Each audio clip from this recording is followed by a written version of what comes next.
I wanted to touch base with you because Janet, you were originally a horror host on TV in what, 2013? Yes. Yeah.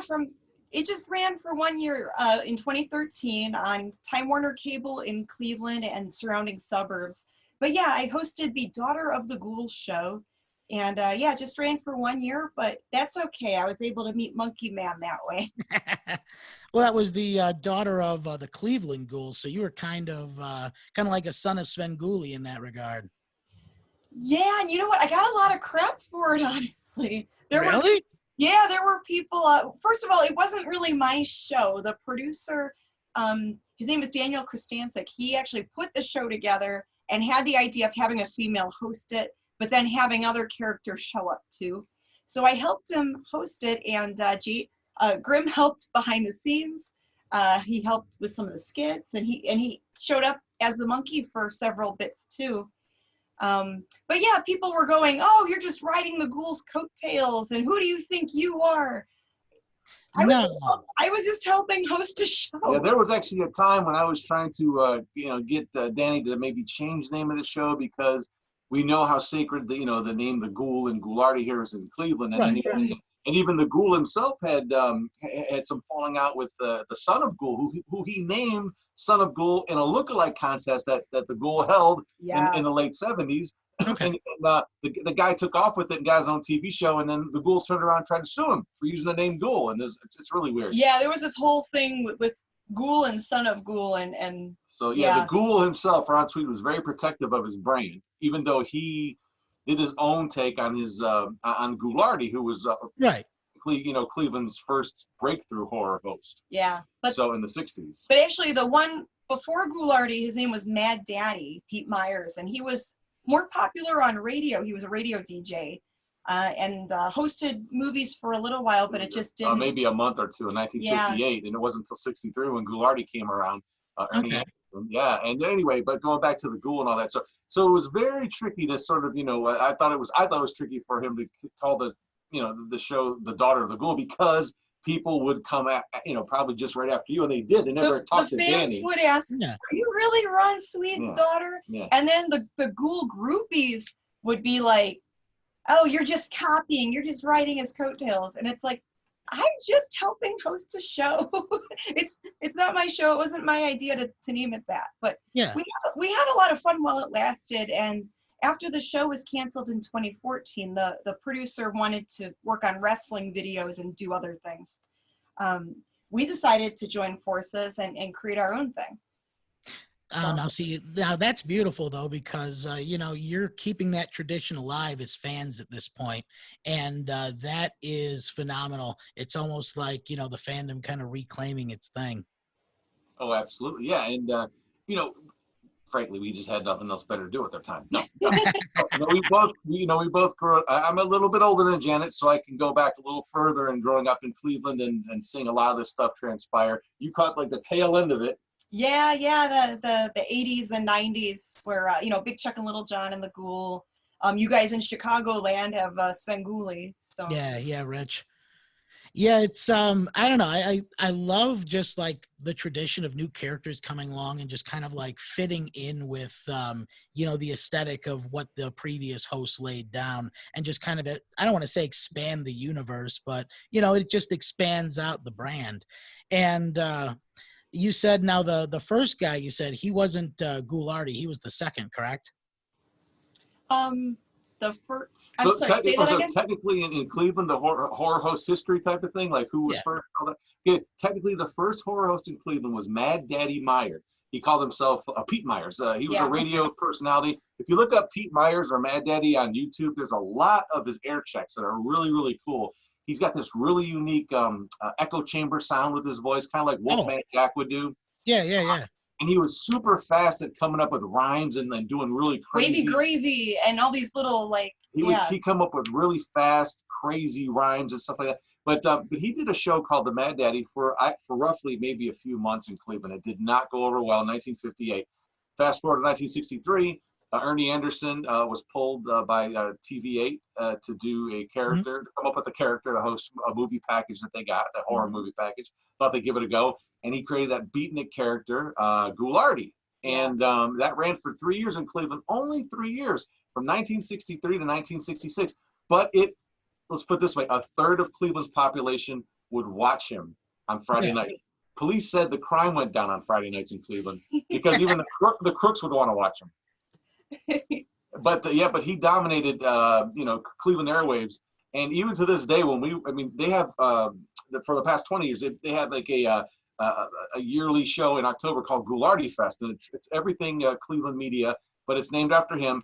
It's droves of people come out, thousands come out it's each like weekend. Cleveland TV nostalgia, and then people who remembered Ghoulardi. And if any of us wear a T-shirt or something with Ghoulardi on it, every time it doesn't even matter, never fails.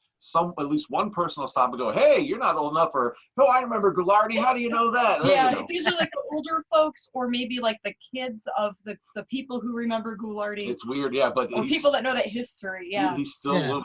And if you didn't know, Ghoulardi he left Cleveland in the late '60s and went on to Hollywood to become the voice of ABC in the '70s. And in the '80s, he did a lot of promos he was a super the Channel popular 5, voiceover guy. Like Saturday morning cartoons, he would do like the in-between spots. Coming up next. Tonight on the Love Boat. Yeah. That kind of guy. He did the big announcer. He's a huge announcer, got paid. He didn't even know how much he made, he said, on gigs. He would just go in, and he lived in a very nice home at the time, probably he was a millionaire, not here, but when he went to California, he just would just effects and just do his voices and, do some voiceovers and be done with it. But he passed away in '96, right, Ghoulardi? 97. Yeah, and originally he wanted to pursue an acting career in movies. I think there was 1 or 2 movies he appeared in, and I don't remember the names right now. They were small movies. He had trouble remembering his lines. So he was better at doing the voiceover work where he could just read off a piece of paper. And the ironic thing about Ernie is that he kind of like always wanted to, he would always talk about that he just wanted that one little role in a movie that he could be remembered by. Meanwhile, in Cleveland anyway, he has not been forgotten since 1963. He's legendary, and he didn't really think much of the whole Ghoulardi bit. To him, it was not a big deal, but to the people here, it was like, he was king. Yeah. So the Ghoul and Rich Kaz almost, the Ghoul's real name is Ron Swede, they almost share a similar story in that Rich Kaz would write for the original guy that played Svengoolie, right? Mm-hmm. Yeah. Jerry Bishop was the original Svengoolie, and same with Ghoulardi. He got going in late '60s, early '70s, I believe. But what was great about that generation of horror hosts was the package that they just had all those English horror films and all the big Japanese monster movies. I mean, some of the most prime B movies were in that collection. And at that time, stations and the general public just thought they weren't anything. Now those things are very hard to get as a movie package. They're more expensive because they're schlocky and people know. Yeah, but back then it was like they were just trying to get rid of these things and show them somewhere, Well, you have to think too, this was before your VCRs. This was before your Netflix, your YouTube. So, hey, I'm not going to the movies tonight. What movie are they playing on TV? That's what people had. There was no internet. You had about maybe 4 to 5 channels at that time. Yeah. Well, that and so many films back then were just limited release, primarily like those foreign giant monster films. It's the only way people would have been exposed to that kind of media. That's true. Very true. Good point. So I guess, then you said that those packages are hard to get in contract with now. So when you guys host your movies, what kind of B movies do you stick with? Mostly public domain stuff? Yes. Thank goodness for awesome. Public domain movies. We check to see if there's a copyright on it or whatever, and then sometimes we do get independent film studios where we get permission to play their movies. Like we did get to play Revenge of the Spacemen, and that's a Troma film I actually starred in back in 2013. Oh wow. That was awesome to host a movie I was in. And the trick there is we can only keep it up for as long as they allow us to, and then we'll take it down. Yeah, after so many days, we took it off of our Whatever page. They say. Yeah, because they were trying to promote the Blu-ray sales.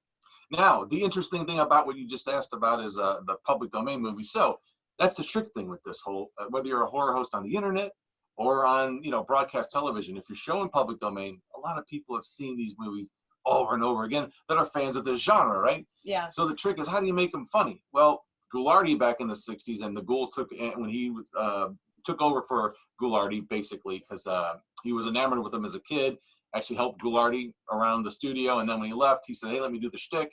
And Ghoulardi said, well, I own the character, they own the name, the station owns the name, so call yourself the Ghoul or something and go have fun. So that's what Ron Swede did for a long time. Ron Swede just passed away last year, or 2 years ago, actually. Was it 2 years already? Yeah, it's been 2 years. Wow. Yeah. But anyway, but they would make the movies interesting by placing themselves in the movie sometimes, or adding sound effects from TV shows and comedians, and sound bites. Like when someone gets hit in the head, they put like a Hanna-Barbera, sound effect, a boing, whatever, or funny clips. Like you can tell it's Archie Bunker. Will you shut up? That kind of stuff. And Big Chuck Shadowski, who later on hosted Big Chuck and Little John and Big Chuck and Houlihan, he put all that. He did all those effects for Ghoulardi. He was. Yeah. Oh, really? He did the engineering. Yeah, Chuck Shadowski was Ghoulardi's engineer in the 60s, and Chuck was working behind the scenes at the time and never really wanted to go in front of the camera. Well, Ernie got him in front of the camera, and then it was just from there on out, so they were on the air in Cleveland for close to 50 years.